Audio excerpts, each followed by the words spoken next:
திரு ஜென்ராம், எப்படி பார்க்குறீங்க? தமிழ்நாடு புறக்கணிக்கப்படுதா? தமிழ்நாடு புறக்கணிக்கப்படுகிறது அப்படிங்கிறதுல இரண்டாவது கருத்து எனக்கு இல்லை. அது அப்படித்தான். ஆனால் அதற்கு முன்னால் தயாரித்த முறை, இந்த பேப்பர் தயாரித்த முறைக்காக பாராட்டினாரு அப்படின்னு சொல்கிறதெல்லாம் இல்லை, உள்ளடக்கத்திற்காக பாராட்டு. அதான் தயாரித்த முறைக்காக இல்லை. அது அப்படி சொல்லிட்டு போகிறது உள்ளடக்கத்தை குறைத்து மதிப்பிடுவதாகவும் அதை நிதி ஆணைய குழு ஏற்காததை போலவும் ஒரு தோற்றம் கொடுக்குது. அது ஒன்று. அப்புறம் பல்வேறு நிதி ஆணைய குழுக்கள் வந்தன, பல்வேறு பரிந்துரைகள் கொடுக்கப்பட்டன. அது எல்லாத்துலேயும் அடிப்படையில் தமிழ்நாடு வஞ்சிக்கப்பட்டிருந்தது அப்படின்னு முதலமைச்சர் சொல்லியிருக்கிறது ஸ்டேட்மெண்ட் தான். ஆனால் 2017க்கு பிறகு இருக்கக்கூடிய நிலை டோட்டலி வேற. அதற்கு முன்னால இருந்த நிலைகளை வைத்துக்கொண்டு அதில் கொடுத்த பணத்தையும் அதற்கு பிறகு உண்டான விஷயத்தையும் சேர்த்து பார்க்க முடியாது. அப்போ எவ்வளவு கொடுத்திருந்தாலும் மாநிலங்கள் தங்களுடைய முன்னுரிமைகள் சார்ந்து வரி விதிக்கும் அதிகாரத்தை பெற்றவையாக இருந்தன. அந்த அதிகாரம் ஜிஎஸ்டியோட போயிடுச்சு. ஜிஎஸ்டிக்கான இழப்பீடு கேட்டு 5 வருடங்கள் கொடுத்தாங்க. அதுக்கப்புறம் 2 வருடங்கள் கூடுதலாக வேணும்னு தமிழ்நாடு கோரிக்கை வைத்தது. அந்த கோரிக்கை போயிடுச்சு, நிறைவேற்றப்படவில்லை. அதனால இழப்பீடும் அவங்க கொடுக்கல.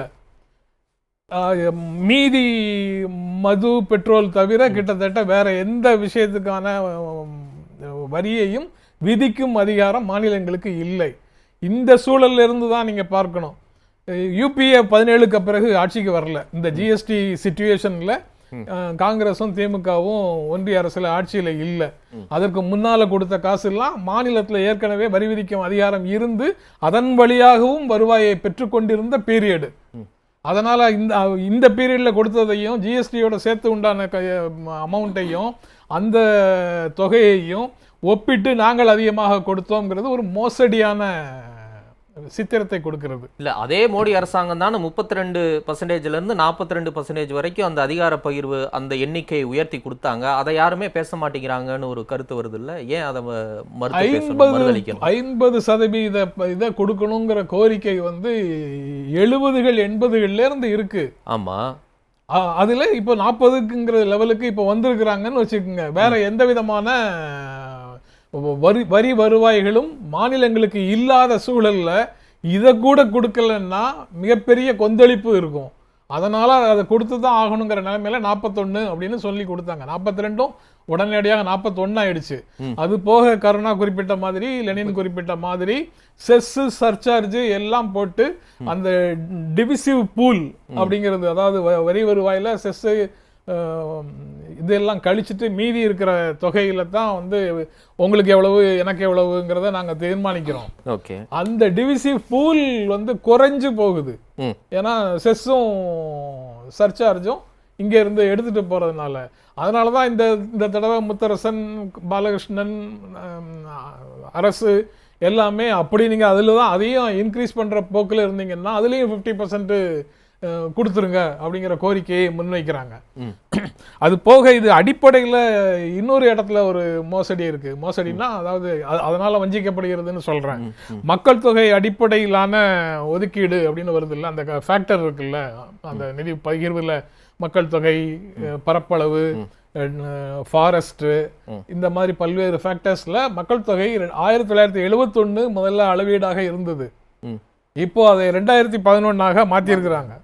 2011 மாத்தினதுல 1971க்கும் 2011க்கும் தென் மாநிலங்கள் மிகப்பெரிய அளவுல மக்கள் தொகையை கட்டுப்படுத்தி இருக்கிற பீரியடு. அப்போ இதை ஒரு காரணியாக வச்சிருந்தீங்கன்னா எப்படி வர வேண்டிய பணம் வராது. இந்த பீரியட்ல 71ல இருந்து 2011 வரைக்கும் குடும்ப கட்டுப்பாடு விஷயங்களை எதையுமே பொருட்படுத்தாத மாநிலங்கள், அல்லது ஒரு குடும்பத்துக்கு 10 பேர் வேணும் அப்படிங்கிற கால் கொடுத்து அதிகமாக குழந்தைகளை பெறுங்கள் என்று அறைகூவல் விடுத்து பொதுமக்களை குழந்தைகளை பெற்றுக்கொள்ள சொல்லி வளர்த்த பண்பாடு கொண்ட மாநிலங்கள் அங்கதான் எல்லாம் போய் சேரும்.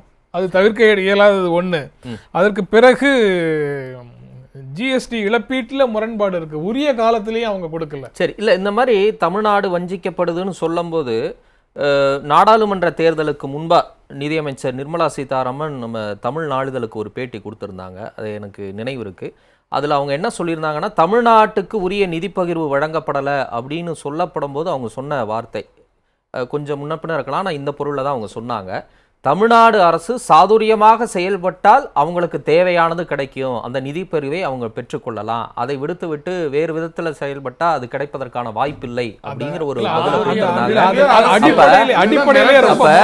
உங்களுக்கு இல்ல நான் என்ன சொல்ல வரேன்னா, அப்போ உங்களுக்கு வேணும்னா நீங்க எந்த அளவுக்கு திறம்பட உங்க வாதங்களை இல்ல உங்க நகர்வுகளை முன்வைத்து அதை நீங்க வாங்கிக்கணும் அப்படிங்கிற வகையிலையும் அவங்க அந்த வார்த்தையை வந்து சொல்லியிருக்காங்க. ஒரே ஒரு வார்த்தை சொல்லி நீங்க சொன்ன கருத்துக்கு அதுல உங்க அப்பா விட்டு சொத்தான்னு ஒரு வார்த்தை வந்தது அந்த சமயத்தில், அதுக்கு கொடுத்த பதில் வேற இல்ல அது ஒரு நாளிதழுக்கு முழு பக்க பேட்டியா கொடுத்த பேட்டி. இல்லங்க அது வந்து ஒரு அரசியல் ஸ்ட்ராட்டஜியா நம்ம ஏன் பார்க்க முடியாதுன்னு நான் கேக்குறேன். அரசியல் ஸ்ட்ராட்டஜி தான், அதிகார ஸ்ட்ராட்டஜி அது இல்லங்க. உங்க பார்வைக்கே நான் வரேன். இப்ப 2004 ஐக்கிய முற்போக்கு கூட்டணி ஆட்சி, தமிழ்நாடு 40க்கு 40 கொடுத்து அந்த ஆட்சி நடத்துவதற்கு அத்தனை ஒத்துழைப்பையும் கொடுத்துச்சு.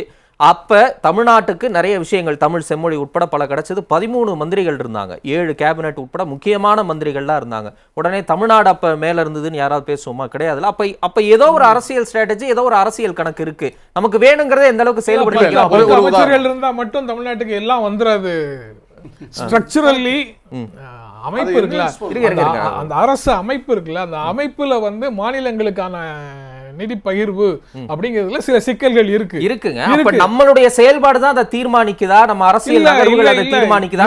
சாதுரியமாக நடந்து கொண்டால்னா, நாங்க சொல்றதை கேட்டு நடந்தால், எங்க கூட எல்லா விதத்துக்கும் ஒத்துழைப்பு கொடுத்தால், அரசியல் ரீதியாக எங்களோட அணியில வந்து நின்றால் அப்படிங்கிற பொருள்ல ஏன் இருக்கக்கூடாது? நிதி கூட்டாட்சியின் அடிப்படையில அதுல என்ன விதிகள் இருக்குதோ அந்த விதிகளை ஒழுங்காக செயல்படுத்துங்கன்னு தான் கேட்க முடியும் மாநிலங்கள். அதை கேட்கறாங்க, அதுக்கு பதில் சொல்லுங்க. அதை விட்டுட்டு நீங்க அங்க இருக்கக்கூடாது, இங்க வாங்க, நீங்க சாதுரியமாக நடந்துங்க, பணிவாடு நடந்து கொள்ளுங்கள், நாங்கள் காலால் இட்ட பணியை நீங்கள் தலையால் செய்து முடியுங்கள் அப்படின்லாம் சொல்றது வந்து நிதி வாங்குறதுக்கா? எங்கேயும் கொண்டு போகிறாங்களா அந்த நிதியை வாங்கி? இங்கே தமிழ்நாட்டு மக்களுக்காகத்தானே. தமிழ்நாடு மக்கள்ங்கிறது இந்திய மக்களில் ஒரு பகுதி தானே.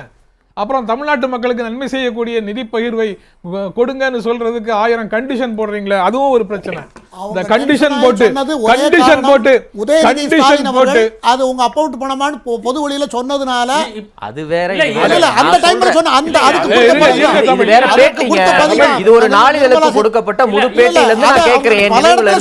பல இடத்துல சொல்லிருக்காங்க இப்படி சொல்லக்கூடாது, இப்படி அணுகக்கூடாது, மத்திய அரசிடம் இப்படி அணுகக்கூடாது. சொத்து இல்ல, இது யார் அப்ப விட்டு சொத்து இல்ல, இந்திய மக்களுடைய வரி பணம் எல்லா இந்தியர்களுக்குமானது. வெறும் 8% இருந்து கொண்டு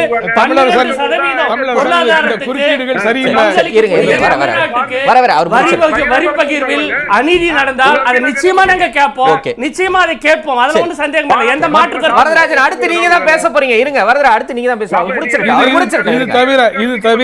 இது தவிர இந்த ஜிஎஸ்டி முரண்பாடுகள், மக்கள் தொகை அடிப்படையிலான அளவீடு, இதெல்லாம் தாண்டி மத்திய திட்டங்கள் இருக்குல்ல, அரசு ஒன்றிய அரசினுடைய திட்டங்கள், அந்த திட்டங்களுக்கு வந்து வரும்போது இவ்வளவு கான்ட்ரிபியூஷன், அதுக்கப்புறம் உங்களுடைய கான்ட்ரிபியூஷன் படிப்படியாக மாநிலங்களுடைய பங்களிப்பு அதிகமாகுது.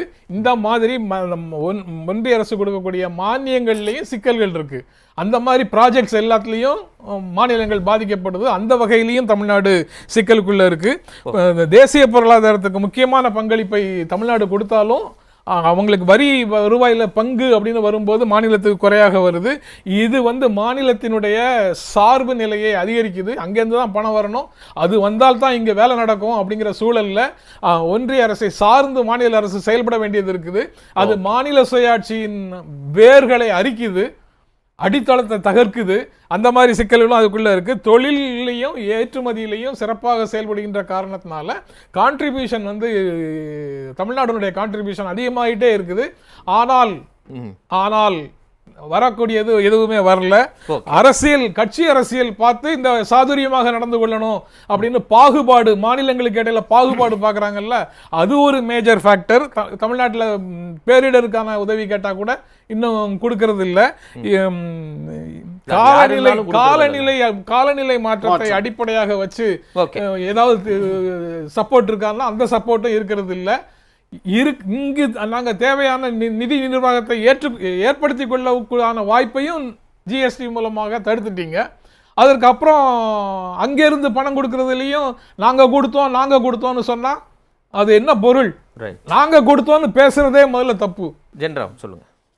அது முதலமைச்சர் கேட்ட கோரிக்கைகள், முன்வைத்த கோரிக்கைகள் எதுவும் பாலிசி அல்லாத விஷயங்கள் இல்லை. எல்லாமே பாலிசியில் சேஞ்சஸ் கொண்டு வந்து புதிய அணுகுமுறையோடு எங்களுக்கு இதையெல்லாம் கொடுங்கன்னு தான் கேட்குறாரு. பாலிசி மேட்டர்ஸில் வந்து மாநிலங்கள் பேசக்கூடாதுன்னு சொல்கிறது ரொம்ப அநியாயம். ஒன்றிய அரசும் இதிலெல்லாம் பேச முடியாது. ஃபினான்ஸ் கமிஷன் தான் கான்ஸ்டிடியூஷனல் பாடி, அவங்க சுதந்திரமாக செயல்பட வேண்டிய ஒரு அமைப்பு. அதில் வந்து 41 33 கொடுங்கன்னு தலையிட்டு மாற்றுவதற்கு பிரதமர் முயற்சித்தார் என்பது தான் முதல்ல வந்த சர்ச்சையான நீங்கள் குறிப்பிட்ட இஷ்யூ. ஆக கான்ஸ்டிடியூஷனல் பாடியை கான்ஸ்டிடியூஷனல் பாடியாக செயல்பட விடணும். அதில் கருத்து கேட்டு அவங்க தான் வர்றாங்க. இவங்க போய் வந்து அங்கே எதுவும் சொல்லலை, கருத்து கேட்டு அவங்க வர்றாங்க. அதனால பாலிசி மேட்டர் உங்களுக்கு தெரியாது, நாம இங்கே என்ன வேணாலும் பேசலாம்னு எடுத்தெறிஞ்சு இங்கே பேசுகிறவங்க அவ்வளோ பேரையும் எடுத்தெறிஞ்சு பேசுவது நியாயமான அணுகுமுறை இல்லை. அதற்கு பிறகு கூட்டுறவு கூட்டாட்சின்னு பேசுகிறாங்கல்ல, அதனுடைய உணர்வை மதித்து மேம்படுத்துவதற்கு என்னென்ன தேவையோ அதெல்லாம் செய்யணும். ஒன்றிய அரசின் திட்டங்கள் பற்றி நாங்கள் எங்கள் மாநிலத்தில் செயல்படுத்தணுமா வேண்டாமா அப்படிங்கிறத தேர்வு செய்வதற்கான உரிமை மாநிலங்களுக்கு வேணும். மாநிலங்களுக்கு தங்களுடைய வருவாயை அதிகரிப்பதற்கான வழிகளையும் இன்க்ரீஸ் பண்ணி அமைப்பு ரீதியாக இன்க்ரீஸ் பண்ணி கொடுக்கணும். அதற்கு பிறகு ஜிஎஸ்டி தொடர்பாக வந்திருக்கக்கூடிய சிக்கல்கள் அனைத்தையும் தீர்க்க வேண்டும். இது அவ்வளவும் செஞ்சதுக்கு அப்புறம் தான் இதில் இந்த மாதிரி பிரச்சனைகளில் ஒரு ஸ்மூத்னஸ் வரும். அது வரைக்கும் இதில் உண்டான அந்த ஃப்ரிக்ஷன் இருந்துகிட்டே தான் இருக்கும். சரி, பார்க்கலாம்.